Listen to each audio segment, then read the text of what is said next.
S4,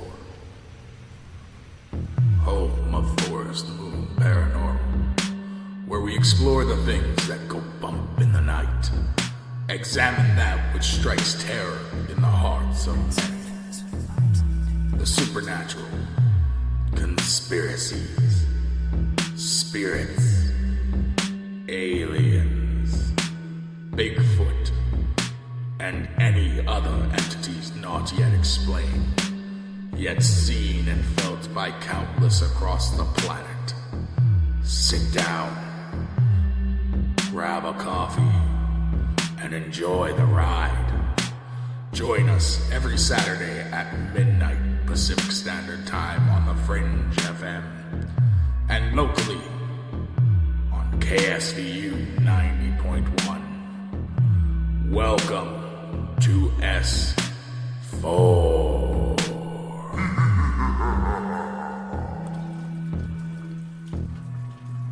Good evening or morning, depending where you are, and welcome to S4, the voice of Forest Moon Paranormal, coming to you live from the FMP headquarters in the beautiful mountains of Concrete, Washington, where it's raining like hell.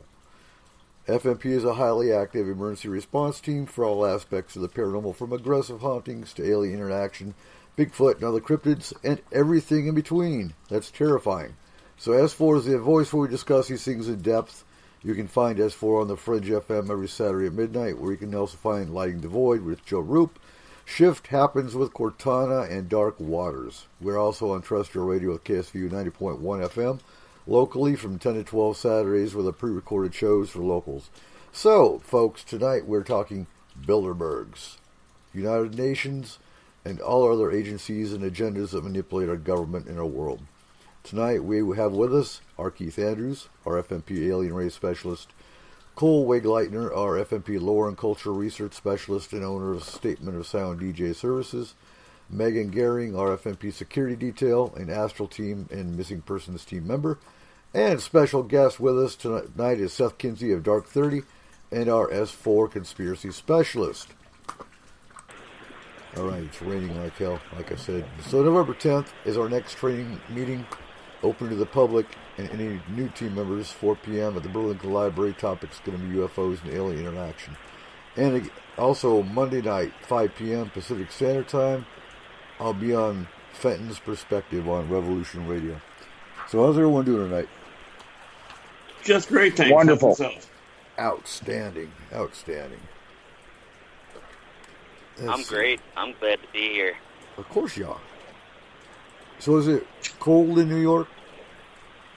Not really. It's actually unseasonably warm right now. I give those 3 knocks on some wood that you're talking about earlier, but the snow's not here yet, so I'm glad. Right. Yeah, you guys usually have snow by now, don't you? Oh, yes. Which is really I funny. hate it. That's really funny when you think that we don't usually have snow by this time. Oh, no kidding. I mean, you know, we were at Dave's Paracon and it snowed the day we were leaving. It's like, really? It's only September. Actually, it was October 1st. Yeah, but let's face it, that's up in the North Country. That's like 4 hours north of me. So, real quick, before we jump heavy into the Bilderbergs and the UN and the human aspect of government control, Keith, are there any alien races that are assisting with this government manipulation?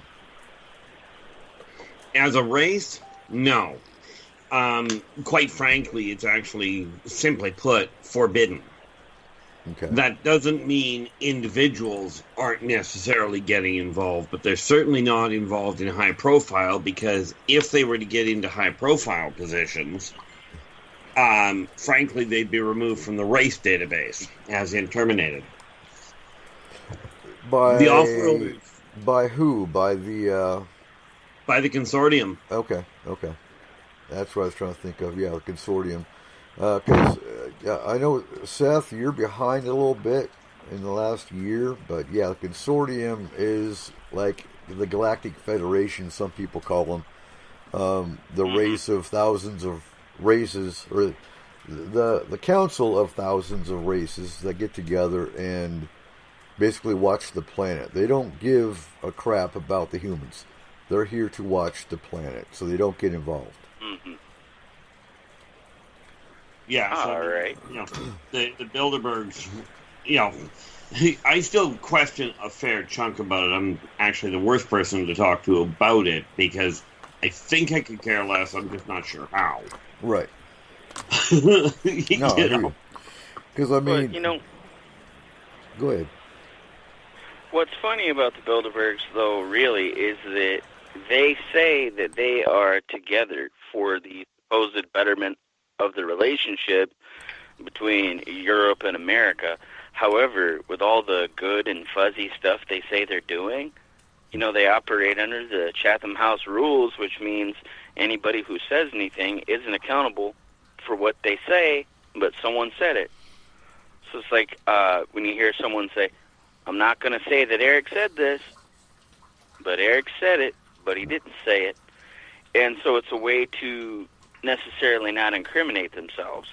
And they're just so much going on with these guys. I mean, I'm going to spare you names. If you're all here and you're all listening to this program, you're listening to other programs on the Fringe FM, you know who a lot of these guys are. There's 123 of them. You know, and one of they like to say that whatever, you know, when it was Clinton, he was the most dangerous guy. When it was Obama, he was the most dangerous guy in the world. When it's Trump, now he's the most dangerous guy in the world, so on and so forth. Whatever your political affiliation is, I'm not going to get into that. But I'm going to say the president is not the leader of the free world. You want to talk about the most dangerous man in the world right now is the only man I believe in the history of our time who could probably get away with giving Satan a French kiss would be Henry Kissinger. Yep. In fact, we were just talking about that tonight. Not the Henry Kissinger aspect, but you got the Rockefellers and, oh God, no. What's the other one, Megan? Oh, Morgan. Yeah, Morgan Chase. J.P. Morgan. J.P. Morgan. The Rockefellers. Oh, yes. Anything, And, oh, man. anyone And who was involved with the World Bank. It's the World Bank that controls the world. They started it all. And they're behind the Bilderbergs. In fact, they're on my list of the Bilderbergs. What's that? They're on the Bilderberg list. Oh, yeah. And so isn't Goldman Sachs. Yep. And what's really interesting about that is, again, I'm going to go back to the whole idea that they say everything's supposedly warm and fuzzy. But why is it that one of the top Goldman Sachs heads recently said in the news something along the lines that it may be humane to try to cure cancer, but it isn't economically sustainable. Well, it goes, it goes right down to they don't want to be sustainable because it goes down to, what is it? They only want 5 billion on the planet. Georgia Guidestones. Yep. Yeah. Anything more than 5 billion, they use vaccinations, they use GMOs, and, well, sometimes bioterrorism. See, now this is the thing that the off-worlders figured out a long time ago. If you've got 10 billion people on a planet, and you only want 5, then you pound an area flat and you knock out 5 billion, you're down to 5 billion, problem solved, and the afternoon can go on. Right? You know? Well, it's so much deeper in every single direction. I mean, the time that we're allotted to be on air, this is something that we could keep building on. It's like Yeah. another thing, how they have the 23andMe and the Ancestry DNA. And now they're doing this thing where they do the DNA profile and they can tell you what medicines will actually work better for you because of your DNA. And then they have these biometric profiles. Maybe I'm using the wrong word. But they have all this legal mumbo-jumbo that says just because you give your DNA up doesn't mean you own it. And then you see these experiments, okay, well, they're trying to fight cancer in rats and mice, or they're growing human organs on their backs and, growing human organs inside pigs and whatnot. Whose DNA are they using? Well, here's the other thing. I mean, that is one very important question, but here's the other thing. And this is where they got it really badly backwards. Let's cure cancer in mice. Now, that works. That would work great for humans if humans were built like mice. Mm-hmm. But they're not. They're still working with backwards, antiquated medical knowledge to try and figure things out. And, the reality is they've got the cure for cancer. Can I see anyway, this? so they don't need it. I know we're on FM radio, so I know there's certain rules we're bound to, but I know that the color for the cure of cancer is green. Mm-hmm. And I don't mean money, but I don't want to get anybody in trouble in saying what I'm saying, but we know it's there. Susan G. Komen, she's just as evil as anybody else. You look at how that lady's dressed and what she's wearing around her neck and all these pearls and jewelry, and at the expense of other people's sadness, she's living on the high life. And, people are making their rounds. We're fighting this with the legalization of cannabis. But, these things these little freedoms that we have or we think we have, these illusions of freedoms. I mean, you go in a restaurant and Coke and Pepsi can't be served in a lot of the same places. And so it's the illusion of freedom. So the Bilderbergs, you think they're kind of like our parents sitting there, and they talk, well, maybe we're going to let R. Keith and Eric have this year. Oh, no, I don't think they've been good enough. We need to teach R. Keith a lesson. Eric has been, doing his grades, so maybe in his room we'll let him have his cannabis, and we won't say nothing. But R. Keith, he's going to have to wait until – and they're doing this on a global scale. They're doing this. Like so everything that we think – that we're getting that's so cool, like 5G, everybody says, oh, I won't have to have a router in my house. Okay, fine, but if you notice the pickup on crop dusting, and when they're doing this and the chemtrails and everything, they're not just putting stuff in to alter our mood. I don't know if any of y'all heard of the smart dust? Yep. See, the funny part about it, I like the way you put it, that the Bilderbergs and people like that are kind of like our parents. It explains why I don't worry about them, because I didn't pay much attention to what I was told I wasn't supposed to do when I was a kid either. That explains a lot. Right. But no, the thing is, with things like the smart dust or any of the crop dusting, what people aren't aware of is that there is a counteragent also being fired into the air. Now, are the off-worlds doing that? In a lot of cases, they quite frankly have when I say they have a hand in it, they explain they have been known to help with the counteragents for some of the garbage because of the subquantum ramifications of the crop dusting in the first place, and what that garbage can do to the planet itself. Okay. Mm-hmm. And that makes sense. Because again, What's they're not here so much for the human aspect, but if it's going to damage resources on the Earth, they will step in. Oh yeah, which is why they stepped in when everything went to a one step shy of a nuclear war, and they went in and went, okay, you can fire your missiles, but they're not going to be the active nuclear warheads. And then people keep talking about, let's use your nuclear warheads to kill aliens. It's like, really? They already showed you they're ineffective. Well, that's the Space Army. That's the Space Force. That's literally taking a knife to a gunfight. I mean, come on. There's so many different things. But I would like to know, and one thing I haven't found, and you guys are all here, I'm a good research buff, but do any of you know or suspect firsthand if at these Bilderberg meetings, if there have been extraterrestrial presence? Oh, there absolutely have been. See, the thing is, what people don't realize is the aliens have been involved, have been not in a controlling fashion, but in an observational fashion. That came out well. At virtually all of the major superpowers and even a lot of the minor governmental agencies.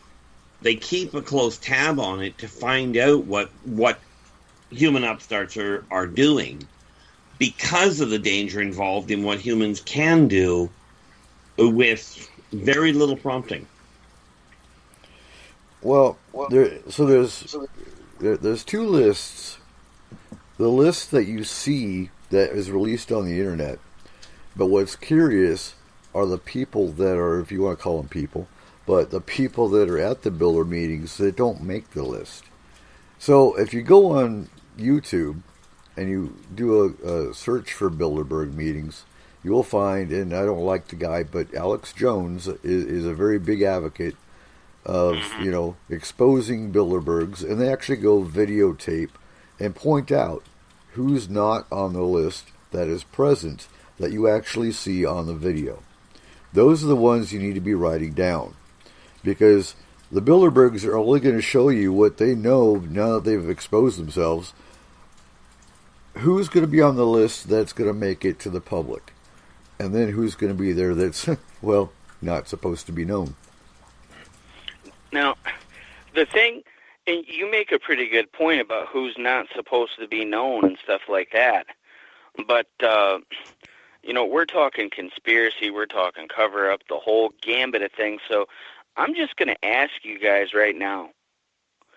These guys are all people of influence, people of renown, political and industrial luminaries. And I mean, we're not even a pimple on the bottom. So why can't these guys just, humor us? Why can't they say, why do they stay secretive when, we can't get in there? We can't draw anything substantial from it except what they want us to know. That's obvious. Why do they not just say, no, this is what we're really talking about, and then draw suspicion off of them? But I mean, really, that's what I want to get at. They actually do, to an extent. They show you what they're supposedly talking about, and that's to draw the interest off what they're really talking about. Now, what they're really talking about, they can't tell you that they're going to kill off a couple billion people. They can't tell you that they want to feed you poison and put fluoride in your water because it actually causes illness. They're not going to tell you that kind of stuff. They're doing wars against humanity on a global scale all the time, and they're not going to tell you that because, well, then they'd be held on war crimes. Well, this is the one thing. I mean, don't get me wrong. I'm a firm believer that you follow the law, but this whole idea of a war crime, as far as I can tell, if you're at war and you're doing what you're supposed to, if you don't do it, that would be the crime. I see what you mean. It's like, okay, well, we're at war, but instead of breaking your arm, I'm just going to dislocate it because, war crimes. Yeah, this is one of the jokes that keeps going with the off-worlders is, mankind claims to be so good at killing each other, and you listen to all the talk about it, and they're sitting there going, but if you guys are so good at it, why do you still have a population rise? Hey, Eric. Yeah. Just thought for some of our listeners that might not be as familiar with this type of stuff as a lot of us are. Tonight I searched Bilderberg on Google, and the first 5 search terms that came up were the hotel itself. Okay, so could we get an explanation? The history of the what Bilderberg, the actual right, and the Bilderberg Hotel. The Bilderberg Hotel is actually, I believe, in the Netherlands, and that's their first meeting place. Now, they change up the meeting place every year. It goes to the States, it goes to Italy, it goes to Germany, it goes all over. What their intention was to make a global government. And they started doing that with the European Treaty. I'm trying to... You want me to clarify that for you? Yeah, go ahead. A little bit? Okay, so it was established in 1954. It was an annual conference. It was started by Prince Bernhard of the Netherlands to foster dialogue between Europe and North America. Because they were after the war, with America and Canada profiting so well after the war, and us leading into the 50s with new technology and everything we were creating, and Europe was honestly still just trying to recover. There was a lot of anti-American hate within Europe. So it was a way for them to foster different ways for the two continents to actually work together, is what their idea was. Mm-hmm. What it became is something totally different. Yeah, because a lot of people's attitudes in Europe at the time was that we left them high and dry and, didn't give them an opportunity for a reach around, so to speak, in political relationship-wise and as well as economical. It's something we've been famous for ever since we could be. But, they say Prince Bernhard had ties to the SS, which is interesting in and of itself, because you think anybody who's had any form of influence like that, there's been a lot of key players who were part of the SS and the Nazis, like in NASA and the development. So in a roundabout way, their minds and things were used, because the definition of being a leader isn't just someone who can stand out front and say something. It is you have the ability, by hook or by crook, to persuade someone into doing what you want to do. And if only for good, what could have come from them. But obviously we know how history went. But, now that hotel that you're speaking of, sometimes they, as a slap in the face to anybody trying to get an edge on what the Bilderbergs are going to be doing or discussing, they actually detain people and put them there just to show you. Well, let me jump in real quick too, because the UN was formed around the Bilderbergs as well. Yes. The UN was formed in April of 1945 via virtue of World War II. Now, Rockefeller actually donated the land for the UN headquarters in New York City. Something to think about, because Rockefeller's had his hand in the very beginning, the whole family. Oh, yeah. Which is why you'll find the Rockefellers on the Bilderberg list every year. 11 heart transplants and probably a couple million virgin sacrifices later, here we are. Yeah. So, second hour is when we're going to have Megan jump in talking about the UN and the Agenda 21 and Agenda 30. And that covers your vaccines, your GMOs, and a whole lot of other stuff. For now, we're going to talk Bilderbergers' history and how they affect global decisions. Because the Council of Foreign Relations was formed in 1921 because Congress was against the League of Nations. The League of Nations is what the Bilderbergs and the global elite wanted to form to try to get the world together. Which, when you think about it, is one of the fundamental issues of getting off this planet effectively. Is a global government run properly is the way that every single one of the starfaring races has pulled it off. The ironic part is a global government does not mean a dictatorship. So maybe the sincerest form of flattery is what you're saying. Maybe the Bilderbergs are, the participants are patterning themselves, from all these outside races and forces. So maybe something they're doing or have been doing since, the 1950s is maybe something that's been going on in the universe elsewhere and has had some level of success. I mean, Keith, judging by your knowledge of all these other worldly things, I have to ask you, is there any one thing intergalactically that you see, that you look at that and you say, in a few hundred years I could see something like the Bilderbergs doing something like these Outworlders did? Absolutely. You see, every single one of the successfully starfaring races has a global government. But understand the difference that seems to be taking place is with the global government, they have representatives from, they've got actual input that they pay attention to from the different climate and geographical locations, because they came to understand that if you're running a world, if you're the leader at the head of the council, and you're based in the middle of the tropics, there is no way you're going to understand the challenges in the middle of the Arctic. Craig said a question here real quick. Is it not the corruption of the masses that facilitates the major structures of society on Earth?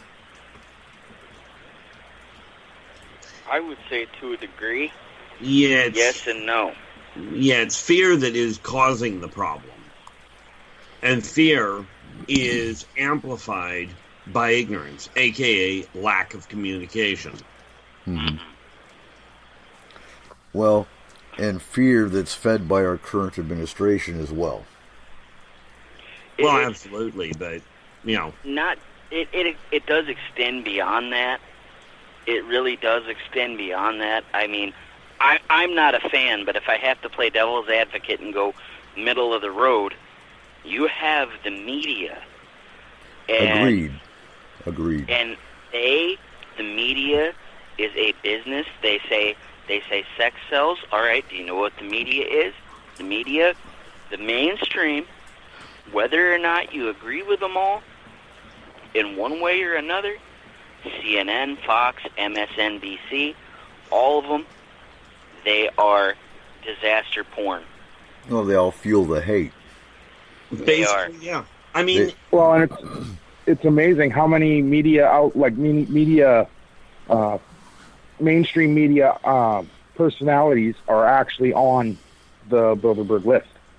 Oh, definitely. And then they come back and they take their agenda with them, and they put their talking head in front of the camera, and everybody who is a glutton for whatever comes through the television eats it straight up. And so really, if you want to know what they're talking about to a degree, you look at how the people are reacting to what they see and hear. I say, my vision isn't the greatest. So, like, when I say see something, I'm talking about observe, see. When I observe, let's say, on the television, if there's something going down, I don't even pay attention to the talking head. I don't look at the ticker. I don't look at the headline. I see what is going on camera. And, it's funny. I was trying to comprise a list. Maybe you guys know more about this. Is every time that there's a Bilderberg meeting, there's something major in the news. And I think it's to distract. The Pulse nightclub shooting comes to mind. It's a distraction. Yep. It's a white flag. Yep. It's a distraction to get your mind off Bilderbergs. Like people necessarily say false flag. I don't agree with that term, only because some people who say it don't mean it how it comes out, and some people who hear it the way that it's not meant to be heard. Well, and so what I mean is, like, when you have, for example, there's people who are really dying, there's a situation that's really going on, fine. But the perfect example of it is, you ever seen the clip from the Weather Channel where the guy is standing in front of the camera and he's rocking back and forth, and the wind is blowing so hard, and then right behind him there's people, practically kicking cans walking up the streets. I watched that live, and I had to replay it several times because it was classic. And the one where the the meteorologist is like, here I am, I'm actually in a canoe in the middle of the street. There's kids walking around, playing hopscotch and stuff like that. And so I say, okay, there are people really dying. There are people who are really, and like, that's one thing about Alex Jones. He does try to go get the truth and everything, but that's one thing where he shot himself in the foot, is when he said that none of it was true. Well, he also shot himself in the foot when he was in Seattle talking crap about liberals, and supposedly this guy threw a cup of hot, scalding coffee on him. Yeah, and it was his own dude. It was an actor, and it was proven to be an actor. So if he that's can, what I'm saying. If he can, be proven to be lying about that, what else is he lying about? It's like I've said before, exactly. If you associate any falsehood with truth, then you have to throw the truth out. It's infected. Yeah. So Craig's the hardest thing right now, is the fact that in the last couple of years, you can't wake up in the morning without there being something in the world happening that is not good. No. I don't even watch news. I look at news. It's not even the world. News, Facebook, Twitter, and Twitter's kind of the worst one right now because of Trump. Like, honestly, when he opens it, everything's done. We're screwed. Yeah. So Craig's got a question real quick. The world's population owes hundreds of trillions of dollars. Who do we owe it to? That's what I'd like to know.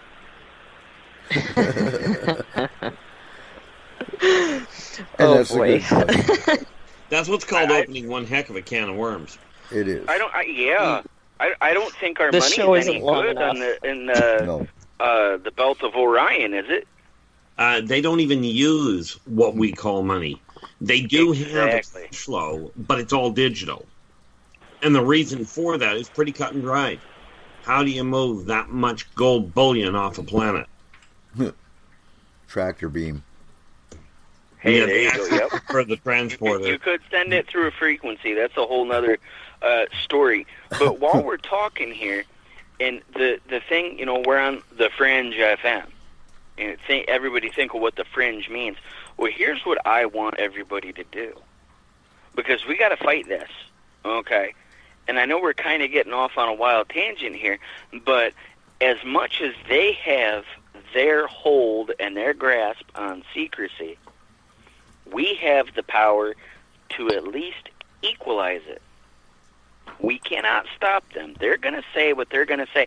I mean, really, what would any of us do if anybody who attended those meetings came out and they just, spilt that tea and said, this is it. This is what we're doing. We are putting stuff in your food. We are poisoning your water. We are making sure, because, now my generation is just confirmed that my kids' generation, that we will have a likelihood of outliving our children. And that's scary to think about. And, with that being said, what would we do if we wake up and, it's like, what do they do in The Handmaid's Tale, we are under his eye already. We just think that we're not. Because look at the influence it takes to, swing for the fences, to be an Art Bell, for example, or to be up there. It takes money. And so that's why, all of us are here. We are the ants. The grasshoppers are the Bilderbergs and, the Rothschilds, the loose-term Illuminati. They're the grasshoppers. And I think they are now realizing that the ants, us, know that we outnumber them. And so what I want everybody to do, and I'm not selling anything. I have to, because the Federal Trade Commission, I got to tell you right now, I'm not selling anything. But if you have, like, the police scanner apps like Broadcastify and all that, for example, when you have a subscription to them, you can go through the archives. You can listen in. So let's say, okay, you're there in Washington and there's some, heaven forbid, like a school shooting or a bombing or whatever in Washington. And you hear that the talking heads are feeding you this narrative. They're saying, Coop, this is what I want you to eat. Eric says, hell no. I'm going to go through and I'm going to listen to the police scanner feed because it's archived there. And you go through and you listen to that feed. This has been done in some cases. You can pick this stuff out. And you can add it up. Because also, it's like you said, what's on the internet is what they want you to see. So imagine you get Forest Moon Paranormal's largest paranormal group in the United States. Am I not correct? Oh, I don't know about that. We're the most You're efficient. pretty close. You're pretty close. You're most efficient. We're All the right. best one. Then we need someone from every single state. And if we could, we need ambassadors. Every single state, every single county, where their thing is to monitor those police frequencies in their nearest town. And you pay attention. You have your stringers for your news media. They go out and they say, okay, you go around town, you find footage, and you sell it to the media, and then they put it on there. They have stringers. We need stringers for those audio feeds, because what those police are saying, they can't doctor an event until there's something that they see they need to doctor. And as deep as it goes, with all the, all right, there's a police brutality, everything like that, I got to say, honestly, here where I'm at, right here in central New York, there's none of that. I haven't heard a case where I say, those cops in Madison County are corrupted. Those cops in Oneida County, they're corrupted. I know that there's corruption, but I'm saying on the whole, I don't see any Eric Garner type cases around here. These guys are good, hard-working police officers. And so that's just a guy trying to do his job when he gets that call. You take that and you establish it. So we need some dark watchers, guys and girls. If you are a tech savvy like that and you really want to help out Forest Moon Paranormal in that manner, let's build this and help the world. Because paranormal isn't just, Coop said it, ghosts, aliens, Bigfoot, clairvoyance, and theory of Atlantis and all that. Paranormal is just anything beyond normal. And we can say, hey, look, no, this is what it is. And YouTube's algorithms are already ruined. And, okay, how long had, for example, Alex Jones been popping off? How many deep, controversial things have you heard me sit there and talk about, Eric, and you're like, damn, I wonder why they're not knocking at his door right now ready to swat him. Well, and, they even kicked Alex Jones off of YouTube and off of that's Twitter. what I'm saying. See, the funny part about it is where it comes to talking about any of this, if you beak off with the idea of this has to, the government has to be overthrown or so-and-so has to be, deposed or whatever, if you start promoting the idea of flipping a government, you're in trouble. If you're just saying this is a problem, but the government is actually a necessary thing, you don't get in trouble for it. Oh, definitely. I'm not talking about necessarily flipping the government per se. I'm talking about saying, okay, YouTube has their user policy, whatever. They can kick you off for whatever reason. I mean, even down to our laws as citizens. For example, I'm going to use the Labor Department because this is going to clarify how they can handle you in any sense. Like here in New York, they cannot fire you because of your religion or marital status or familial status, whether or not you are LGBTQ, whether or not you're straight, celibate. But did you know that if you walked into work and you're here in New York State and, our Keith, you've been with us 20 years now, almost 20 years, and you're not quite going to make it to the retirement Rolex watch. And our Keith says, why? I've been here every day. I've never called in. I've even missed funerals to be here. And say, well, it isn't because you're your family. It's because you're a Yankees fan. They can legally get rid of you for something like that. And our law is only written to outline certain things. Yeah. But the majority of everything is actually lawless. And the reason why it is lawless is because when the bigger guy at the top, who has more influence and more say than you, does something or doesn't do something, they can say, well, that's a gray area. We can only prosecute in black and white. Yeah. And that is one of the simplest ways of looking at it. And the whole catch to it is when people realize across the board that if you start literally paying attention, like if you start actually paying attention to what the other people are doing and how it works in your, in favor of you getting where you're aiming for, instead of looking at it from what they're doing, how does it detract from me, people will find they make a much quicker growth curve.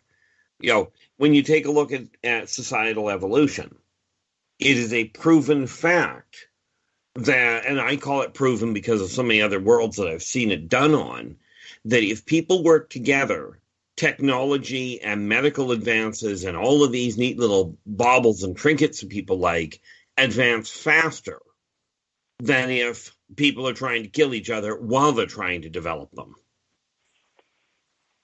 Definitely. And it is because of, honestly, it's like, government, as much as I'm against certain things, like, the discrimination being able to be allowed and stuff like that, government itself is a necessary evil. Because I don't even consider it evil, but it is necessary. Well, everybody's got their difference of opinion, and I can respect that. But I know what you mean, and you know what I mean. Like, take a look at The Walking Dead. That's all I gotta say. That's us without any form of government. Without any form of government, it's who's got the ball bat with the nails in it, and who's got the crossbow. And I who's thought got The Walking nothing. Dead was just society, but that was just my thought. That's why they coined the term with the TV, the idiot box. Exactly, and that's why they call it programming. Yeah. It all comes down to control. Yes, very much. And the funny thing about control is this. The tighter you squeeze, the more slips through your fingers. Definitely. The one thing that I've discovered over the years is that when you start setting up laws which are absolutely critical to have for a society to run, when you set up laws that do not apply to people equally, you will end up with a subculture where they make their own laws. And if that subculture does not make the laws that apply to everybody equally, it will again fracture. Okay. If you don't have laws, back in the day when they had the market, for example, everyone had their allotted amount of groceries. Everyone had their trade, but you had that one or two people that had to take 3 loaves of bread more than they needed instead of the 1 or 2 loaves of bread that were allotted. Mm-hmm. They had to make laws to control that so that everybody could eat. That's one example. You have to have laws. You have to have a government to enforce those laws. Otherwise, you have an anarchical government, an anarchy society. Yeah, and much as it's cute to think about, and a lot of people go, I don't want the government. People that don't want a government where society exists have never seen the side effect of anarchy, of true anarchy. Because that's go ahead. Yeah, go ahead. Well, true anarchy develops into a government. True anarchy is a transitory phase between governmental establishments. And I got a perfect example of that. I had a friend from Kenya, and his name was Hassan. And he told me about the part of Kenya he was from. I don't know if he wants me to tell his exact location, so I won't. But he had his freedom fighters there where they were, And at first, they were ragtag underdog. I guess the resistance, you would call them. And they fought, and things were better for a little while. Things, everybody's happy, singing songs, the streets are safe for a little while. But then he told me, he says, what these people are starting to do?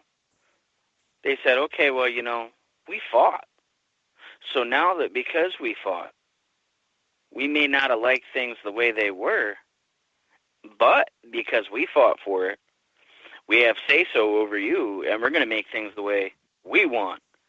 And if we won against them, the government that was, do you really think you could win against us? That's why I think right now, as scary as it is, they talk about some kind of civil war. I think it's a civil war of opinion, because there won't just be like a north and a south, or east and a west, or a left and a right paradigm. That's on a ballot, that's on paper, that's on your bumper sticker. There's going to be so many people with so many differences. If you'd ever seen or read the comic books, the DC comics, where you talk about the No Man's Land storyline, that's exactly what it's like. Everybody's going to have their own thing.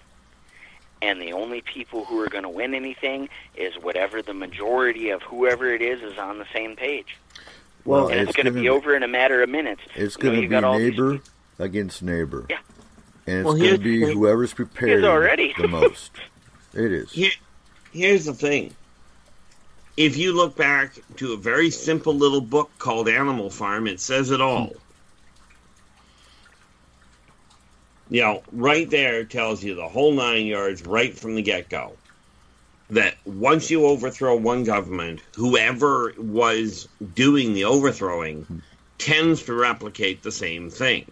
They may have different laws, they may have different, specifics, but the outcome is still the same. You end up with a government where somebody's in control. And, there has to be somebody that is laying out the laws. Well, and that's what the Bilderbergs want. The Bilderbergs want everybody to be fighting. Because while everybody's fighting, they can do what they want, and nobody's even paying attention to them. Well, this is the silly part, and this is where whether we're talking Bilderbergs or whoever, once they figure out that by getting people to get along, they will have far more productivity and a much higher profit line, that's when they'll stop it. But that's an evolutionary thing that every society I've ever seen on a different planet has managed to figure out. And don't get me wrong, it's not a question of they don't have wars. Take a look overhead. But the reality is, on their own planet, they don't destroy their own planet. They'll go out and destroy somebody else's, but they won't blow up their own. Now, with that, Keith, I really love your way of thinking. I got to tell you, because every time I listen to you, and a lot, here lately, the past year, I've been on the sidelines dealing with some stuff. But whenever I listen to you speak, my neurons fire. And so I'm going to ask you this, because I think, you are probably the most qualified, one of the most qualified, at least people that I know of who could answer this question, is, okay, this whole Bilderberg idea, now, I'm going to eliminate the idea of racism itself on the planet and strictly pretend that we are only divided not by religion and race and sexual orientation, but only by economical standpoints. And so that puts the Bilderbergs above us in so many ways. So when I say this, is there any one single alien race that you think has done the most damage? I know they don't get involved with us per se, and it's all about resources. But like when you think of baseball, you think of Babe Ruth, you think of Michael Jordan with basketball. So who's the Michael Jordan of alien races who scored the most points to assist these Bilderbergs in what they're doing? That's kind of an odd setup, but quite frankly, the Greys. Because the Greys are pure scientists. Yeah. Okay. And the science that they are looking at with the Bilderbergs is the xeno-socioeconomic superstructure that is running the global economy. You know, they're the ones that have, and it's not a question of them doing anything. It is a question of them being in contact and the Bilderbergs being wise enough to understand what they're talking about. And, you know, Tim's saying reptilians, but no, I would agree with the Greys, because the Greys are the most, you ask any normal person that doesn't know jack about aliens at all, what do they see on TV? They see the Greys. The Greys are the most common alien race that any abductee will think about. They don't think about the social races, the ones that come in and show pictures of cataclysmic events. Yeah. See, there's one thing we should clear up. And I find it fascinating every time I hear somebody do it. The reptilians are responsible. Well, that's kind of like looking at humans and calling humans simians. Because I can think of 7 reptilian races right off the top of my head, all of which have their own outlook on life, not all of which are genetically linked. But here's the thing. You know, before you and I started talking, about a year and a half ago? Yeah, about that. Most people don't understand the fact that there's 7 races of reptilian. You say reptilian, they think of one race. Absolutely. Mm-hmm. That's where the difference is. See, that's why when you take a look at even the human race comes in multiple colors. So do the Greys. Okay, I've seen 15, I think the last time I checked, there were about 15 different minute detailed differences in color and skeletal configuration, very much like there are in the human population, depending on where you grow up, what the conditions are around where you are. But if you look at the reptilians, the color of, I know at least one race, the color of the reptilian is the deciding factor of that class. Yeah, that is true, and I know why reptilians on the whole have gotten what I call a bad rap. It's because of the late 70s, early 80s, when that neat little show called V came out. Mm-hmm. And that makes sense. And again, do we think that was a form of disclosure of the government manipulating the media as far as the movie production and getting the humans against aliens? Whether they were trying to get them against it or what the story was, the actual behind-the-scenes motivation, not certain. But it was absolutely a way of getting disclosure out there. So, why would the Greys be interested in assisting the Bilderbergs in manipulating humans? What would their motivation number one, they're be? not. Number one, like I said, this is not a question of the Greys helping the Bilderbergs manipulate.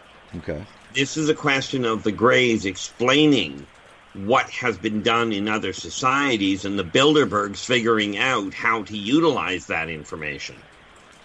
Do you understand? Okay. The Bilderbergs went to the top because the original Bilderbergs were head and shoulders from a economic standpoint above the general population at the time. So, is it possible the Rockefellers were in cahoots with an alien race? In cahoots is a debatable point. Were they in contact? Absolutely. Well, that's what I mean by cahoots. So now, here's the thing.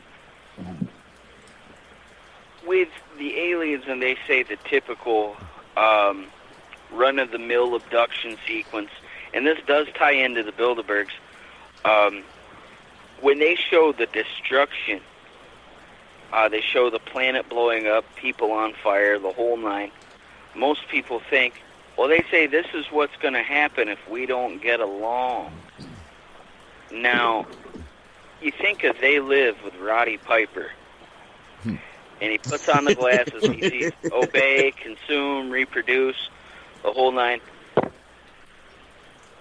I wonder sometimes if the aliens aren't showing us the destruction by saying that the Bilderbergs is actually what order needs to be implemented in chaos, and that they treat, even though they don't get involved, that they basically, you know, the Bilderbergs for a minute are going to be the yuppie larva for the Greys.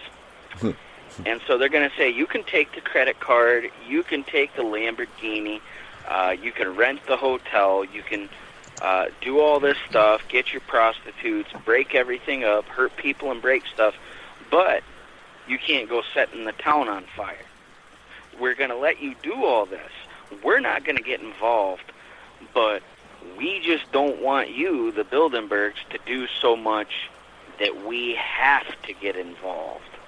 And with that being said, what kind of screw-up would it take that would lead the aliens who don't want to get involved to step in and say, all right, that's it. I'm taking the keys, the trust fund's cut off, you're getting off the teat, and it's time for us to take over.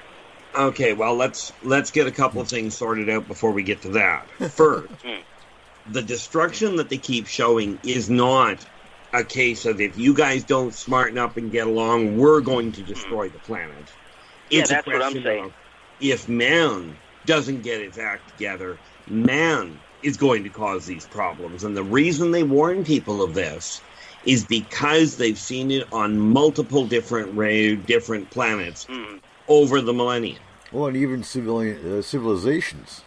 Exactly. So spoiler alert.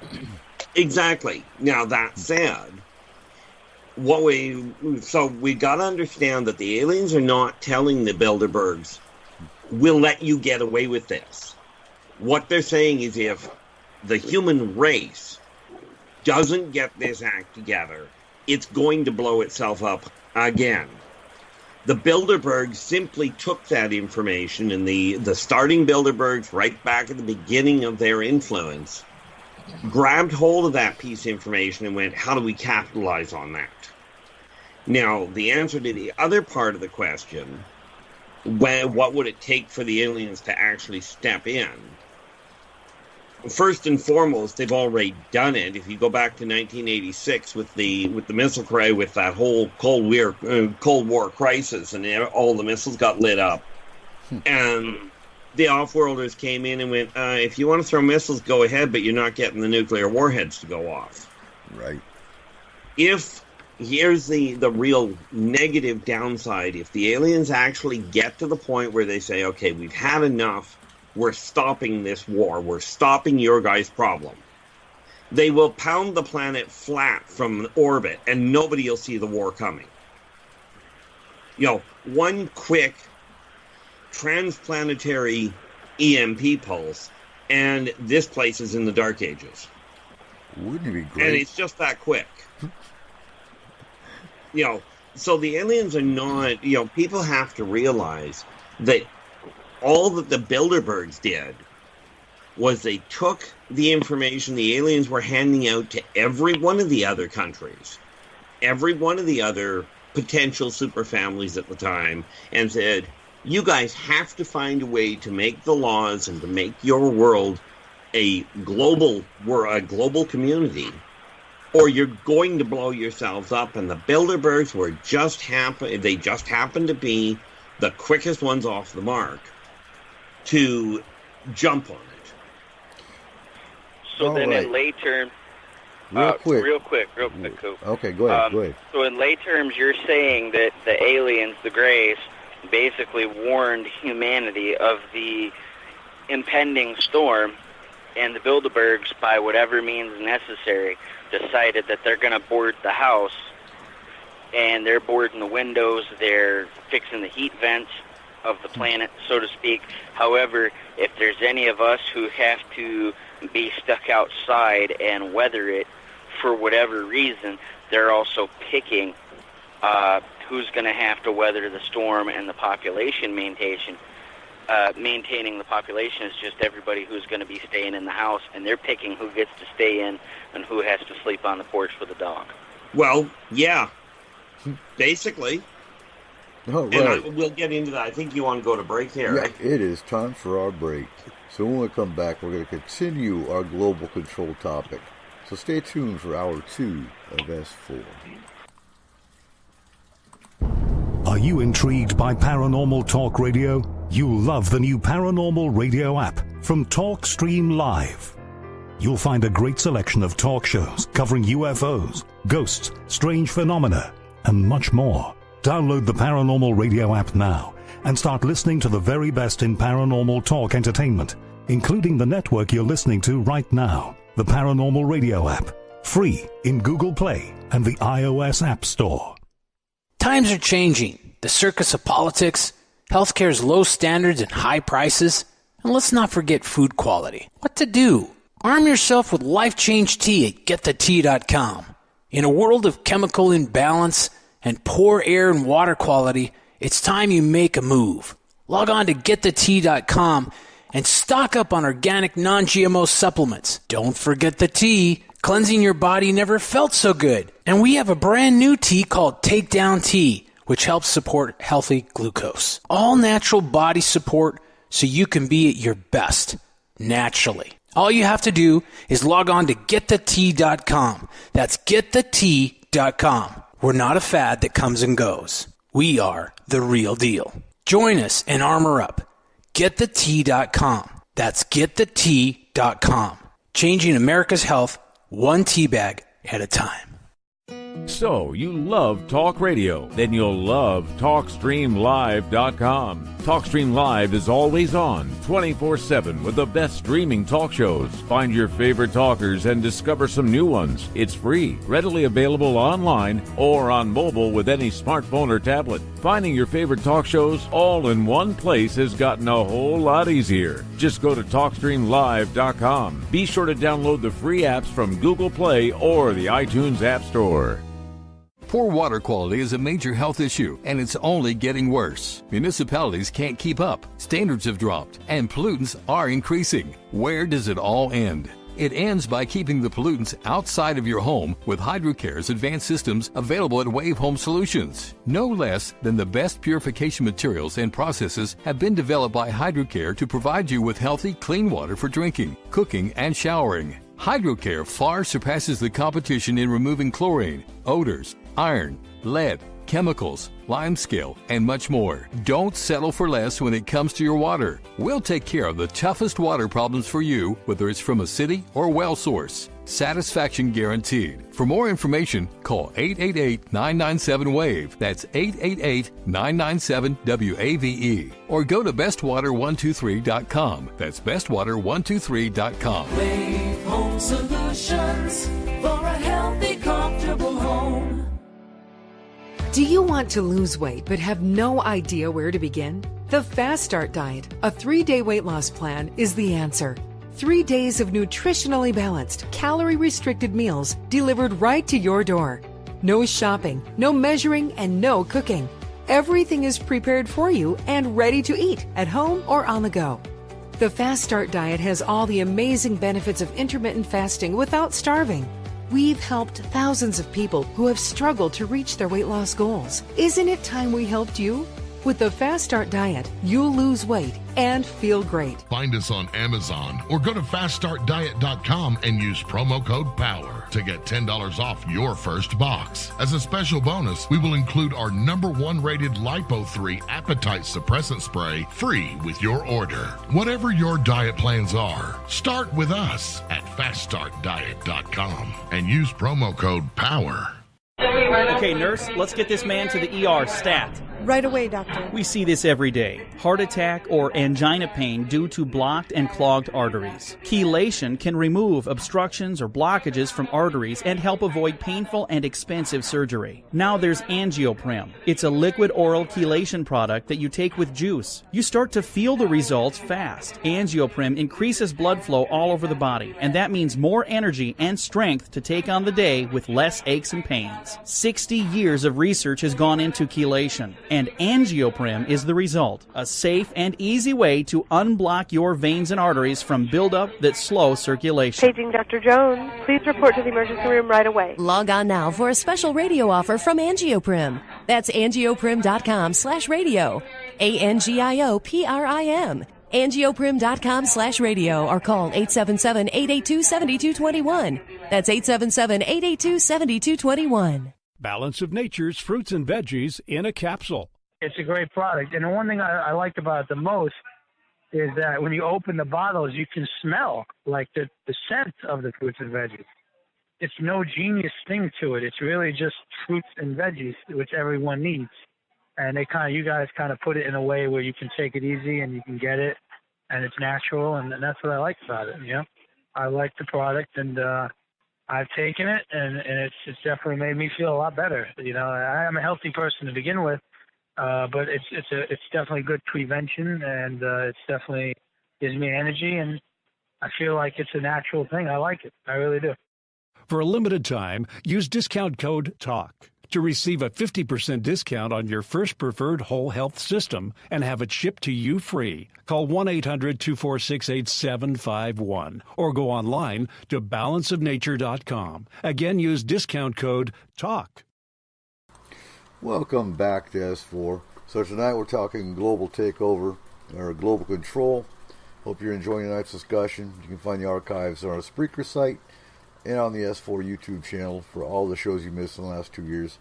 Anyway, back to the show. So, how's everyone doing? Y'all got your coffee now?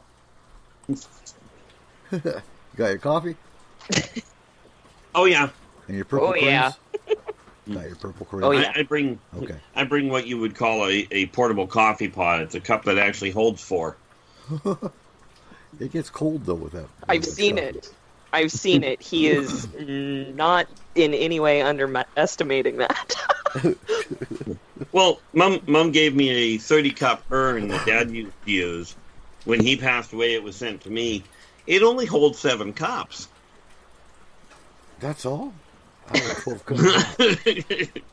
So, I want to shift gears here now. And I want to turn, because I know Megan's been biting at the bit, or biting her purple crins, to talk about the United Nations. So what do you got for us on Agenda 21 and Agenda 30? Oh, man. Okay, so there's a lot. And the rest of the show could not even begin to dig as deep as I would love to go. Just for fun, Agenda 21 is a 700-page document. And Agenda 30 is almost 400 pages. They are both published on the UN website. You can look them up under documents. It is public information. They are, I'm not going to say cryptic, but they are written. Exactly. You read the point, and then you really think what that point is going to make. And it all ties in with one world government and depopulation. And there's conflicting numbers. The original number was 1 billion. So the world population should be around 1 billion. And then Europe kind of said, we can handle 3 billion. Well, now we're around 5 billion with that depopulation number. So we're increasing that number because we're coming up with more options, such as solar energies, clean energies, and genetic modification on food. And also we're trying to sway the populace to a vegetarian diet. Therefore, that you eliminate livestock and the need for livestock, which takes up millions, if not billions, of acres worldwide. And now, you have more space for people. So basically, that is the overview. Agenda 21 speaks on global terms. Agenda 30 is pretty much narrowed down by regions. And I've been reading this for the last few years. What are the region breakdowns? Okay, so actually I was going to go with that. They have maps. They have maps, and they are actually called human buffer zones. Mm-hmm. So, kind of like livestock, but you can look up human buffer zones. You can Google it. They are technically called simulated reserve and corridor systems to protect biodiversity. So, and let me break in real quick, because folks, you can actually look this up as well. The UN has actually been buying up national forests. The Olympic National Forest, for example, is one of their UN heritage sites. And these are public knowledge. I mean, you can look these up. It's not conspiracy. It's fact. And so I believe Megan's going to go into that, but a lot of these heritage sites are part of these buffer zones they talk about. Exactly. The human buffer zones are to designate human space from national space, and by national it almost translates to global, because yes, the UN has been purchasing land on American soil. This is recent. It was actually one of the last things that President Obama did before he left office. And along with that, he also designated the UN to come in at any time to American soil and act against Americans or alongside American military for when martial law is declared in state of emergency or social unrest, which would be mass rioting or, any type of natural disaster such as a hurricane, major flooding, earthquakes, etc. No, that's scary that you said that. We're real quick though. I'm curious about something, because look at today's events. What I'm wondering about is we have this caravan of 6,000 refugees in Mexico coming. They're supposed to be here in like a week or two, and we have 6,000 troops on the border of the U.S. and Canada, or U.S. and Mexico. Where's the UN in all this? I mean, well, that's funny. The United Nations is supposed to be here for human events like this with refugees. When it comes to where's the UN? Shouldn't they be stepping in? Exactly. So, one, martial law has not technically been declared. That would be the state or the federal government to declare martial law situation because of refugees flooding to the borders. They have not declared that. And then secondly, there's been reports in Iowa and other parts of the Midwest that they've seen UN convoys in the middle of nowhere going to no specified location, but they see convoys. So there are UN operations that are ongoing. However, they're not going to the spots where you would think.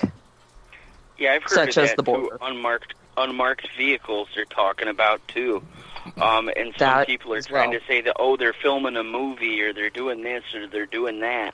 But then people who get close with the camera and try to figure something out, like if you've seen this movie where they're filming with Joaquin Phoenix for the Joker, there was people who were saying that they saw some suspicious activity in New York City.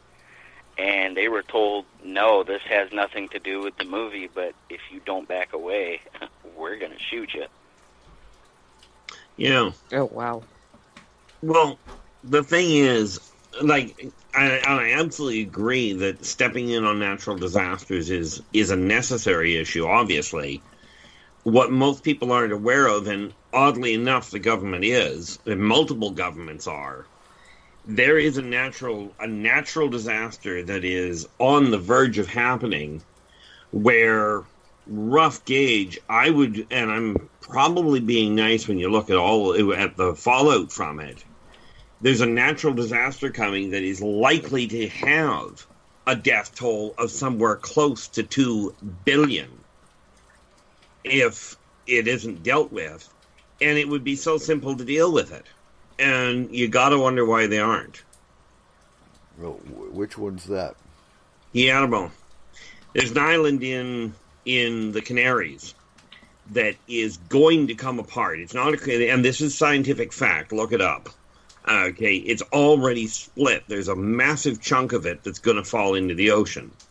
The governments have already estimated that it will cause a tsunami that runs roughly from the middle of the east coast of Argentina all the way to the St. Lawrence Seaway and run inland about 12 miles. Now, you take a tsunami of that size, understanding there's 2 other ones that are going to be caused right by the same impact, those tsunamis can be stopped very easily. Okay, the earthquake that's going to cause it can't be stopped, but the resulting tsunamis could be. And yet, I always have to wonder why they're not doing anything about it. Or even talking about it. You know, because they've got all their focus on these caravans coming, and they've got all their focus on everything else. But, you know, that's... I think you mentioned something about it a few months ago, that it was a possibility. But if it's happening now, it hasn't hit the news that I've heard. Yeah, well, the thing is, it hasn't happened... Like, it is happening as in it's already slipped 4 feet. Okay. It's not a question of is it going to come apart, it's a question of when. And the reality behind it is, when you take a look around at what the government's doing with all of the coffins, what people are assuming are coffins being built and stockpiled. Mm-hmm. Back during the bubonic plague, we tried to outrun the death toll that we were expecting. We never managed it. That's what this is about. It's not about some sinister thing. This is about trying to contain the bodies that this death toll is going to end up bringing. And they don't have enough built. And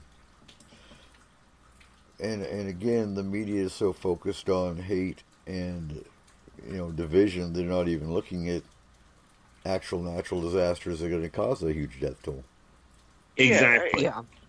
You think about this, though. You bring up a very good point. They are focused on the hate. Really, look, when's the last time you heard of any major thing about ISIS or Al-Qaeda, other than the usual little skirmish going on? We don't need to hear about that anymore, because all that type of divisiveness where we, created a dragon to slay, that's what these guys are famous for. Whether or not it's a health scare, whether or not it's an agricultural scare or a weather scare, the Bilderbergs are notorious. If you look, I sent you, Eric, some of the things on WikiLeaks where some of their meeting content has been put out there. And again, it's like you said, they only have out there what they want you to have out there. Mm-hmm. And that's why, and I'm just going to say this because I don't want to go too far off topic. I think when you have somebody to a certain degree who says, I was in there, I saw this, I got out alive, whatever, how do we know that they're just not telling you what they were told?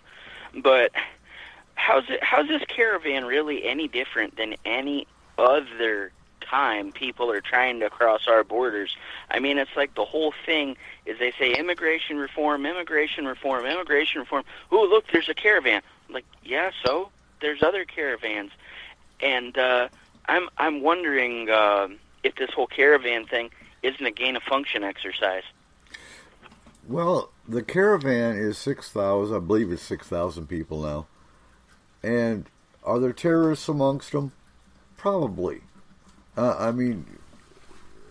That's probably without a doubt there is, but there's already terrorists here.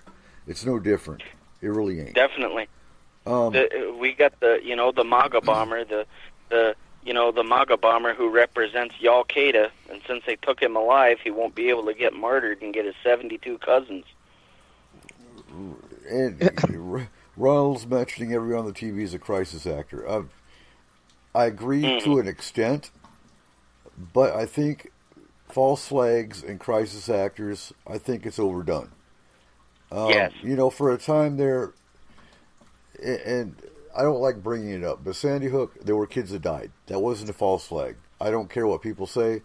There were families that lost their kids, and that's all I'm going to say about that. That wasn't a false flag. I think false flags, again, are overdone. It's overused.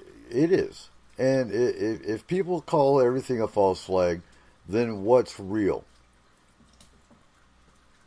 No one can differentiate between real and a false flag anymore because they've used it too much. Then again, what do you define as real to begin with? But that brings up a very interesting thing when you discuss that. It's like, okay, Art Keith was talking about the natural disaster, and I'm wondering now, because they say the winter here is going to be warmer than normal, but they say, okay, well, this is New York State. I don't know what to expect. But here's a question for all of you guys regarding all of this. When they have these discussions, we only know so much, or we assume to know so much about what they say. What are the determining factors on whether or not they pick, whether or not it's going to be they have HARP in place for whether or not they're going to do something weather. They're firing CERN off every so often. And then there's always this disease every year that's got, an exotic, sexy name to it, like the Zika virus, this or that or whatever. And, this summer, it's Zika. And what do they use to determine? Like a commercial. Which one? Because the flight that Vanilla Ice was on, and they had the people on there who got sick, and everybody had the same food. I mean, that's why I wonder. I'm comparing that to the caravan, because with these people who are coming, just like those people who are on that flight, they're contained. They're all traveling together. We know what happens. I mean, in a family situation, when you're traveling across the country, you got Uncle Fred and Aunt Myrtle, and they're passing gas and not washing their hands after they go to the bathroom and all this. Who's been injected with what to bring it here over the border? Because someone there is going to make it through illegally. Well, I'm going to bring up a point. What are they going to have in their body when they do it? Well, here's the thing. They make it sound like a big exotic deal that we've got 6,000 troops on the Mexican border. That's not new. We had a whole striker brigade from Fort Lewis on the Mexican border back in 2007. I was at Fort Lewis. I knew soldiers that went to the Mexican border. It's not new. We've got rotations that go there. But now, all of a sudden, we've got a caravan, and we've got to send troops to the border. That's not new. That's a distraction. Not exotic. And you know what's sad? I was at Mom and Dad's the other day, and Mom asked, how many is a troop? Like, huh? What do you mean? Well, we've got 6,000 troops on the border. How many is that? I'm like, that's 6,000 soldiers. Now, oh, my Lord. The only difference is in the cavalry, where instead of a company like a normal military unit, a troop is the same as a company in the cavalry. And in a troop is roughly 300 to 400 soldiers. But that's not how they're using it here. Here, it's 6,000 soldiers. But, again, that's not new. We got veterans here on the line. And I like how you said that. So I want to calm everybody who's listening, because the first thing I think of when they say, oh, the troops are going to the caravan and President says to fire on them, but there are troops saying that firing on someone just for throwing a rock is a war crime. I don't know. I've never been to combat. But I'm going to ask you guys right now, and this is probably the boldest question you may be asked as veterans. During your time in service, and you haven't, you're here, you're on the radio with us, and thank you for your service.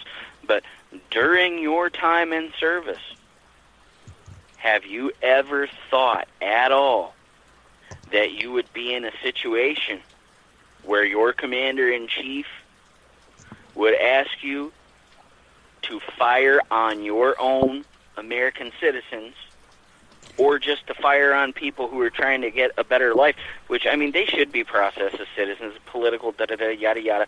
No human's illegal. They want to come here. They want to work. Here in Hamilton, New York, where Mosier Farms is, most of the day laborers, there may be 2 or 3 of them who are actually white, and the rest of them are Mexicans and Indian, not native Indian, but I'm talking Hindi, Indian. And so I see people who want to come here and work. Mm-hmm. And do jobs that Americans don't want to do. Exactly. They want to pick the fruit and stuff. But I ask you guys, as soldiers, former soldiers, or whether or not something bad happens and you're actually called up, would you ever find yourself in a situation where you willingly would fire against American citizens? Okay, I'm going to address this because this has actually come up. I've actually asked my own soldiers. I can't remember what the scenario was. I can't even remember why it came up. Something Bush did because we were in Iraq when we discussed this. And, you know, out of 9 out of 10 soldiers I asked, no, none of us would. If they were throwing rocks, no. Now, if they got a weapon or firearm, that's any American is going to fire on somebody if they're being fired on with a weapon. That's different. Yes. But if it's just a matter of civil unrest, unless they are a threat to life, no. Most soldiers wouldn't. The scarier question on top. Go ahead. That's the same thing that I found growing up in the Canadian military. You know, you can be told to shoot at the neighbor, but you're going to have to come up with a better reason than they're throwing rocks at me. This is what a lot of, and that's the scary part, is soldiers that don't know any better don't understand that they can disobey an illegal order. Now, firing on unarmed civilians, that is an illegal order. And they don't have to obey an illegal order, whether it's a sergeant or a colonel telling them to do that. Mm-hmm.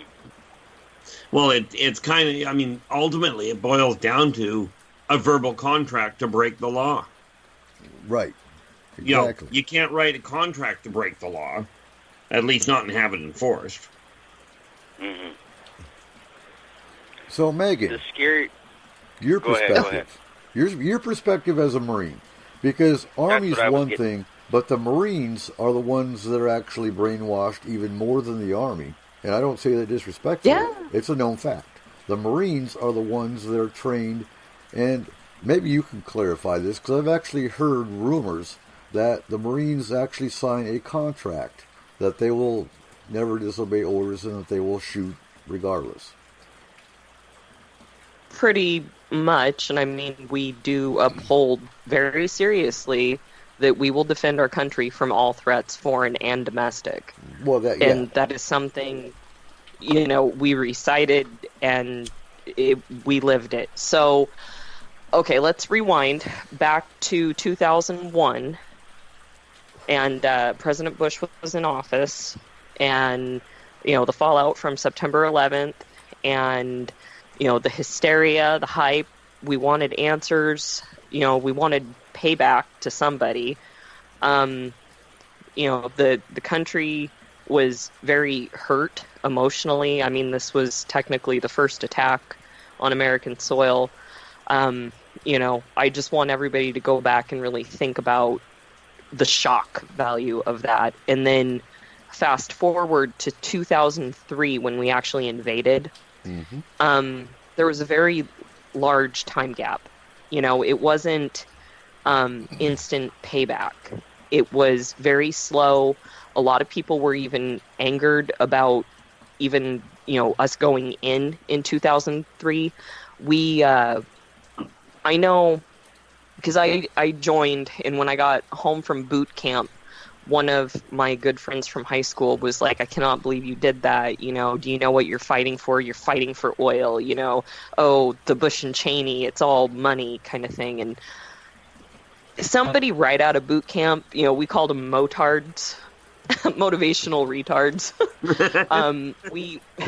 Yeah, so I was a motard. I lived, breathed, died Marines, and it really hurt for somebody that I grew up with and that I went to school with to tell me that.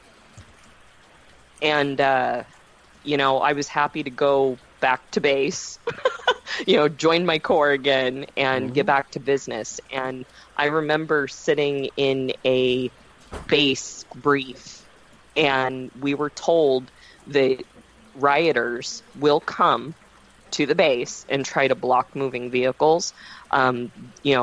Marines should not be out at certain bars or facilities because we will be attacked by mobs of people.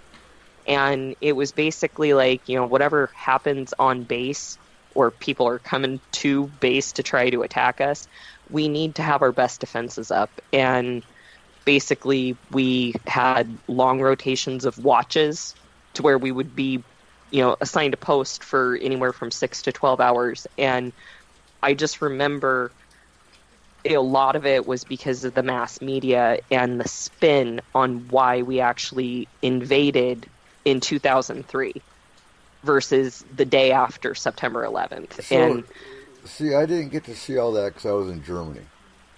I was in exactly. Germany. I was on Germany. So I'm talking. Right. This is home turf.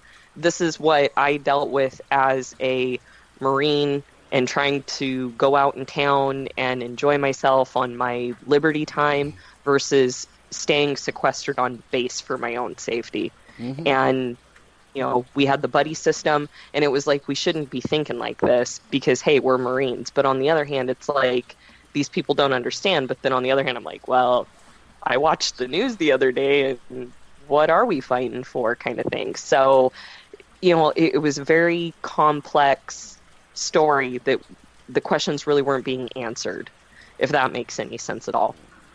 Right, because I was in Germany from 01 to 03. So 9/11 to 03, I was in Germany when we were on high alert. I was on gate guard for a good year. And 03, I was sent to Fort Lewis because I wasn't supposed to be deployable anymore. Well, they put me in a unit that wasn't supposed to go because they hadn't been in war since World War II. And all of a sudden, we got orders to Iraq. So I went to Iraq January of 04. I didn't see all the hate and discontent. What I saw on TV was nothing but yellow ribbons and oorah and oh my God, yeah, let's go kick some butt and yada yada yada. And we invade Iraq, and what I saw was nothing but patriotism until it turned into an occupation. And then you saw the more soldiers that got killed in Iraq, the less the patriotism started going away. Yeah. Yeah, well, okay, so the biggest beef that I was expressed, I guess, is that President George W. Bush at the time had entered us into an illegal war. And a lot of people who are extremely left aligned with the politics, that was their biggest beef, and they had no qualms. Here I am trying to go home. I'm in uniform. I would get approached, and basically some person would be screaming in my face that, I'm supporting an illegal war and I'm just a government pawn. And, I'm trying to get a paycheck and I'm trying to protect your rights. So, sorry you feel that way, but what else can I say? Well, that's the thing that always gets me when people talk about the military doing, and I mean the soldiers, and give you guys flack for doing it. If it weren't for you guys doing that kind of work, they wouldn't have the right to give you flack for it. No. Exactly.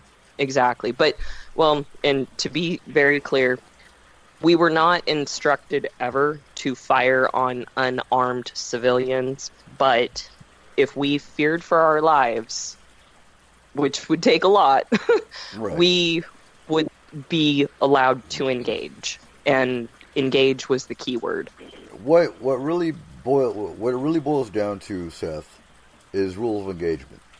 It's all rules of engagement that dictates whether you fire on this caravan or not. So I'd be prone to ask what the rules of engagement are when they're on the border. You saw the change in when I was in Balad, 04 to 05. The rules of engagement were you engaged. You're in a convoy. You see an Iraqi setting an IED alongside the road. You engage. We come back from Balad. 7 months later, we're back in Telefar, and the rules of engagement changed to win hearts and minds. So now this same convoy that saw an Iraqi setting an IED along the road, you stop the convoy, you detain the Iraqi, EOD comes in and dismantles the IED, and they let the guy go. That's the difference between 04 and 06 with rules of engagement. So it's the rules of engagement that dictate whether they're going to fire on unarmed civilians or not.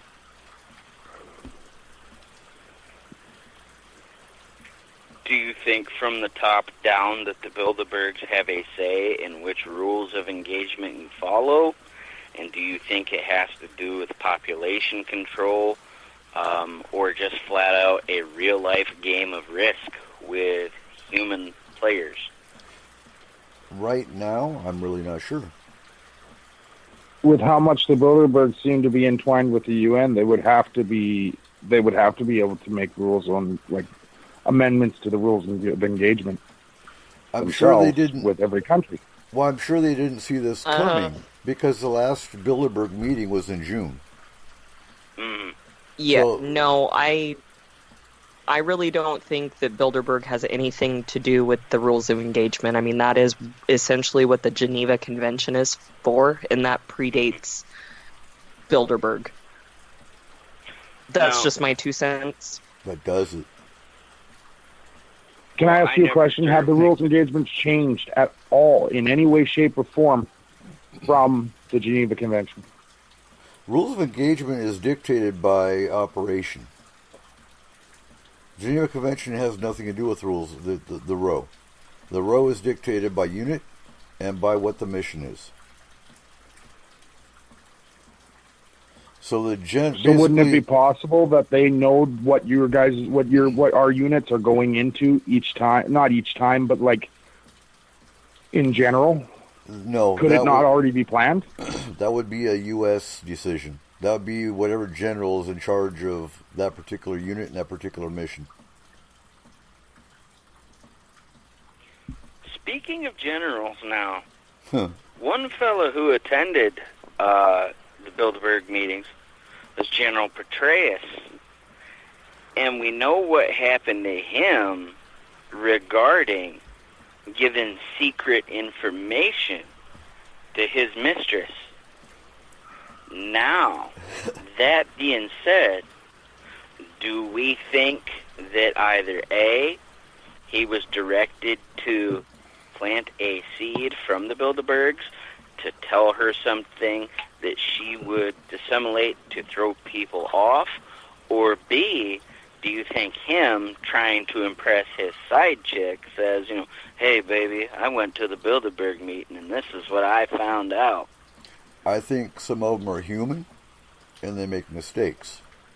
And I think if they make mistakes, they embarrass the higher-ups and they get exposed. I think some of them don't want to play the game, so they get shown to be corrupt when they're really not. Look at General Franks. I know General Franks personally. I was in Third Army, and General Franks was awesome. So I don't remember all the details of what happened to him, but he was a soldier's general. In other words, a good officer. The good officers are the ones that don't want to play the game because they know it's corrupt, and they won't play the game, so they get outed. And I know you've got them in the Marines, too. Now, this last June, I'm just going to say this real quick because I know we're winding down. This last June with the Bilderberg meeting, again, it's all hearsay, but I'm wondering, not to politicize or whatever, but I know someone is going to be waking up Wednesday morning, whether or not it's the right or the left. Someone's going to be waking up not happy. someone's going to be waking up with a chip on their shoulder, and someone's going to be waking up riding on a high. Now, with that being said, we don't know, and it's always debatable. They say, the invisible hand has already determined who's winning and that voting is an illusion. Other people say, no, it only seems that way because not enough people vote. I don't know. I'm here in my own little house, okay? I can assume, but we all know what assume spells when you break it up. So now, with that being said, does anybody here know or suspect that the fallout from the election plus the upcoming flu season are two of the main topics that were discussed at the Bilderberg meeting? And what do you have to back it up or go against what I just asked? That's a hard one. That is. Flu season. Yeah, I got nothing. I tried. Yeah, I know. Flu season comes up every year. They never have the right vaccine for it. I don't ever take the flu vaccine because, I was forced to for 19 and a half years in the Army. I'm not going to do it anymore. It doesn't work anyway. To me, it's all experimental crap. Well, let's face it, they're taking the most prominent flu from the year before and utilizing it. And it morphs every year. Yeah. So, but they push it every year. So, I'm sure, to me, I almost want to call it bioterrorism. I know it's not. I don't know if it's natural. I don't know if it's government made. But I'm not going to put myself or my family at risk by taking their crap. I've had enough stuff injected in me in the Army, so I'm not going to do that anymore. Party pooper. But Bilderberg's behind it or discussing it, who's to say? I think they have their hand with the CDC.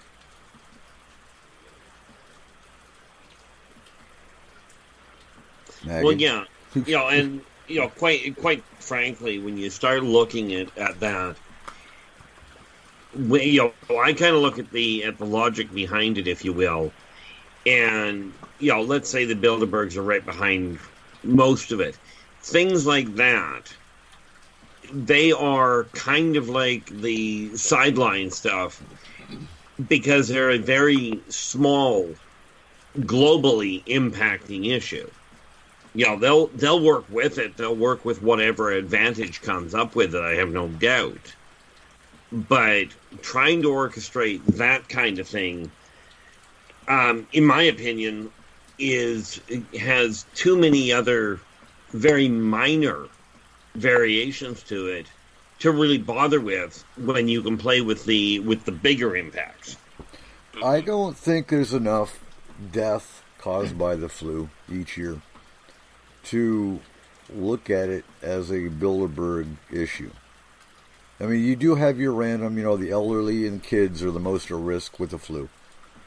Mm-hmm. And I don't see it being enough of an impact for the Bilderbergs to even pay attention to it. So it's more hole in the wall than hole in the floor type thing. I think it's a natural... Well, except for the fact that it's a moneymaker. Yeah, I've got something on this.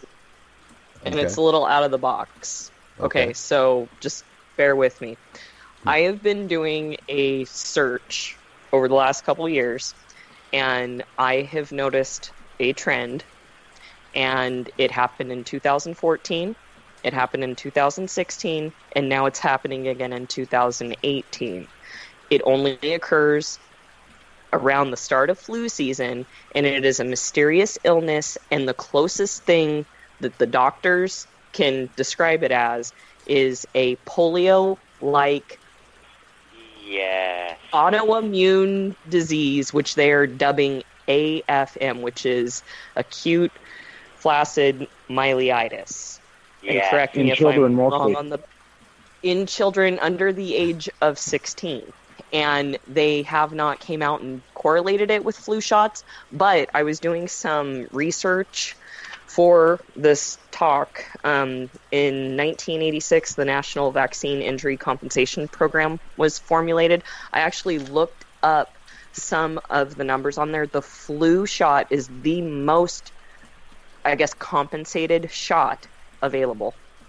And surprisingly, like, the measles shot is the lesser of all of them. So I thought I was backwards on that, but I double-checked my numbers, and yes, per capita, the flu shot, it is dealt out the most, as well as the most compensated, and they only count the paid compensation claims, not the ones that they've denied. So the question would be, who on the Bilderbergs has involvement with the pharmaceutical companies? Well, you've got Bayer, you've got Monsanto people. Oh, yeah. Bayer, yep. Pfizer, that's true. You've got the AstraZeneca group, but I believe that they were just bought out. GlaxoSmithKline. And you know what's funny? Yeah, is Roundup was just bought out by Bayer. Glyphosate, yep. Yep. Bayer bought up Bayer. Yeah. Bayer bought up Roundup or glyphosate. Interesting tidbit. You guys probably know this, but if you don't, even better. You do know that Bayer/Monsanto, their company goes all the way back. Guess who was selling the different gases and chemicals that Hitler himself used on the Jews during the World War II era? Rockefeller. Oh, jeez. Which is now Bayer/Monsanto. Yeah, I'm pretty sure they're behind Agent Orange too, actually.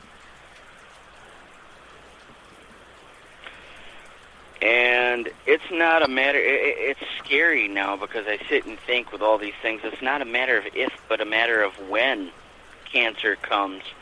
And that's where, I forget the fella's name, but from Goldman Sachs, he flat out said, and this took testicular fortitude, to say basically, hey, it's not economically feasible to cure cancer. We could stop that cancer, but kind of like the money. It's in fairness, they've already got the cure. That's the real kicker to it. Oh, yeah, I agree with that.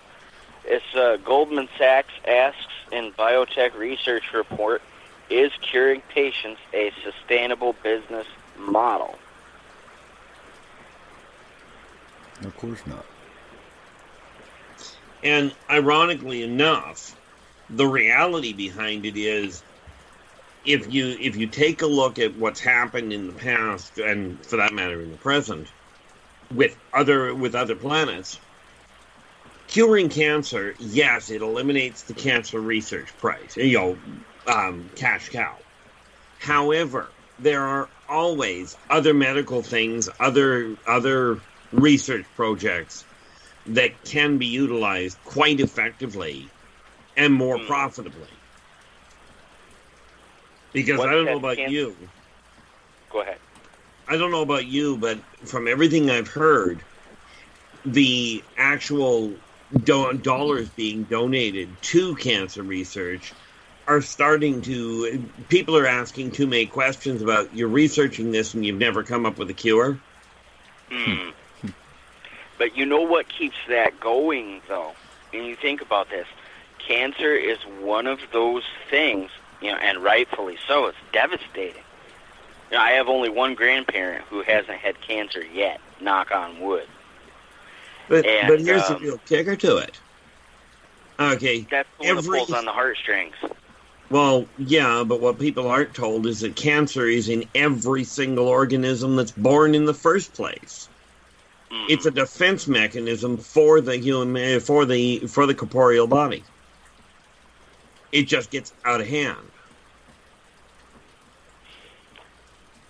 That's why it's so easy to spread it. It's because all you got to do is activate something that's already there. It goes to the theory, and you may know of the person. I can't think of his name on topic, but he has a book, and on the cover of the book, it looks like an alien gray, except the face, the skin, is actually the Earth. It's not Willie Stryber, is it? No. This guy has a theory that the reason we have all these problems on our planet is because that we are an alien race that was never meant to be here. And he says, okay, for example, look at the different things animals face. Look at the different things that, like, fish in the ocean. We're fine until our pollutants. Look at how we get sunburn, our sicknesses, our illnesses. It's like, I have my dogs here, and outside of my one dog, the rescue dog, having Lyme disease, I never see him sick and being like, oh, God, he's got the doggy flu. Or he's got doggy pneumonia. He's got doggy diarrhea. Something like that happens if he eats something that he shouldn't or something like that.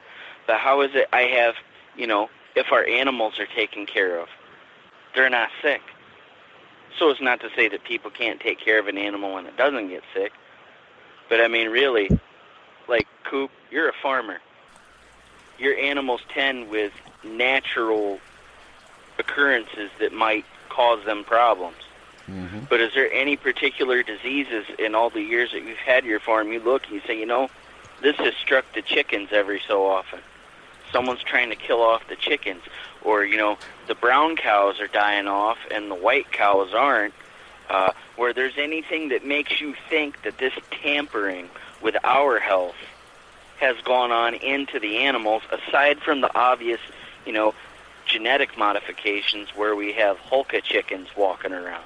Well, you look at your animal, notice changes and stuff. That goes in with farm biosecurity, actually, because, the price of chicks, I think it was last year or this year, actually went up because of bird flu. So, yeah, there are things, and there's actually, where did bird flu originate? So there's a lot of things you got to look at. That is the government controlling. The government doesn't want you to have your own food. They want you to buy their Monsanto products. Yes. So they're going to do what they need to do to, and I know in some states it's illegal to catch rainwater. It Washington is, or State have a being one garden of in them. your front yard. Yeah. And there was rumors, I think last year, may even have been this year, they're trying to get rid of gardening. Because they don't want you to buy your own food or, make your own food. They want you to go to the store and pay for what they want you to eat. And that's what it boils down to. And that's a shaping of a society, a shaping of a society where we are, there's a certain branch of us who's dependent on the other. And it really comes down to it. We're divided by so many things. I'm honestly afraid that might be one of the things the Bilderbergs discussed, was talking about this police state that may come because of the unrest. They want us to fight just so that they can be arbitrary. Just so that they can flex that muscle and lock us in our homes and have the jackboots outside telling us when we can leave and, under his eye, Handmaid's Tale. See, this is the funny part about this whole mess, is I hear people talking about it all the time of the elite or, the Bilderbergs want people to fight. The thing that I find fascinating is, their actions or their purported actions. Certainly they're causing the unrest. But the question I have to ask is, are they causing the unrest in an effort to make people fight? Or are they causing the unrest and the side effect is that people are fighting? Well, it really doesn't take much to cause unrest. You plant a seed and humans do the rest. You're absolutely right. And a perfect example of that, it doesn't take much to cause unrest. Tickle me Elmo. Yeah.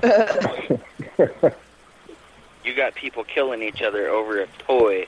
And if they kill each other over a toy, what happens when you put serious issues out there? But you know what? You know how you can tell the good guys from the bad guys, and it's right here in this program. Yeah, if they're not shooting at me, they're good. Right. Well, not only that, but we don't have a problem discussing what's going on in our heads in front of all the people who have decided to take the time and humble every one of us by listening and giving us a platform. And that's the beauty of it. We don't have to have any influence over anybody except the fact that, hey, we're all free thinkers. We can build on one another, and here it is. See, there was a time centuries back when mankind actually did have absolute peace on Earth. You know, so it can be done. But I mean, you look at the modern world, and I listen to people get excited over buying a new Pixel. You know, they get into arguments over who's got the best Pixel, and I'm like, really? Like, can you find something a little different to fight about? You know? Well, you know, prime example is Black Friday. People fighting over a pair of socks. Population control. And just like you said, killing each other over a toy. You know, go to Walmart and they have a big, crate of socks for $1, and you got people fighting over them, pulling them out of each other's shopping carts because they want them. Just throwing bones to the dog on the floor. I went once out of curiosity. I went once, and this one lady, man, she left her kid. He said he was 16. The dude was about 6'5", but he was a gentle giant, man. This kid's 16 years old, and his mom left him because she wanted him to get a Roku player, one of the newest ones. And I was there for something else completely. And as big as this kid was, and I mean, he could have squashed me like a bug. But when that crowd started roaring, I saw the fear in his eyes, man. And this is just a kid. This is just a kid. She left him alone. I couldn't find her, and so I took him with the thing that he was getting, and I grabbed it, even though I wasn't interested in it. And I grabbed it, and I held on to it, and they left him alone. And while they were all over there fighting, I said, go find your mom, but you don't act like you got this. And it's scary, the things that people will put themselves in a position just to get something, free. And really, they want to see. I mean, imagine you take these times and you make them harsher. And instead of that 65-inch TV, instead of that new gaming system or that new Pixel, what's going to happen when that's the last case of water on the shelf? Yep. What's going to happen when that's the last loaf of bread on the shelf? You think it's bad over a Nintendo? Put some real implications there. That's scary. They have no idea. Anyway, wow, time has flown as it always does. So I want to thank our crew tonight. R. Keith Andrews, our FMP Alien Race Specialist. Make sure you check out his 2 new books he's written and watch his YouTube channel. So, Keith, real quick, where can we find your books? Well, I'll be advertising them on my YouTube channel, which is R. Keith Andrews. And you can also get a hold of me at Inner Voice Enterprises at yahoo.ca. That's the easiest way to find me. Right. All right. Colweg Leitner, FMP Culture and Lore Research Specialist and owner of Statement of Sound DJ Services. Megan Gehring, our FMP Security Team and Astral Team on the Missing Persons Division. And Seth Kinsey, our new voice for tonight of Dark 30. Where can we find your show? Well, you're going to go to the Dark 30 Facebook page. You're going to see the microphone with the Coexist logo on there. I am also starting a Zello channel. I will talk more about that. But before you go looking for me, I want you to look up Hoodie Bat and Birdman Jr., and you listen to their music on Music Money Mayhem Facebook page. They are the music behind what I do. but feel free to contact me in person on Facebook. If you message me, I'm there. My Twitter is Dark30, but there's no I. It's the number 1, all lowercase. Same for Instagram, Dark30. And instead of the letter I, it's a number 1 in there, all lowercase. And I'm there, and we can talk, we can chill, we can discuss whatever's on your mind and whatever isn't yet. Outstanding. So you're going to hear a lot more from Seth. He's our S4 conspiracy research specialist. So when we have conspiracy shows, well, hey, when we have most of our shows, you're going to hear from Seth. So our music tonight came from the creative mind of Cole. Look forward to more of his intros. And Stephen Gill of Twisted Images, Twisted Studios departments are closing music. As always, you can catch us 4 on the Fringe FM every Saturday night at midnight Pacific Standard Time and KSU 90.1 FM Saturdays for our local listeners from 10 to 12. They're always going to be our pre-recorded shows. November 10th, next week, is our Veterans Day show. I'll be calling in some of my old brothers and sisters in arms to discuss how do we feel being veterans in a country that's so chaotic, and was it really worth it? Is this really the behavior we see today that we fought for? Going to be a pretty intense show, I can guarantee you that. So thank you again for listening to S4. Keep your eyes to the skies. Remember, it's you that gives us a reason to produce S4. Have a great week, S4ians.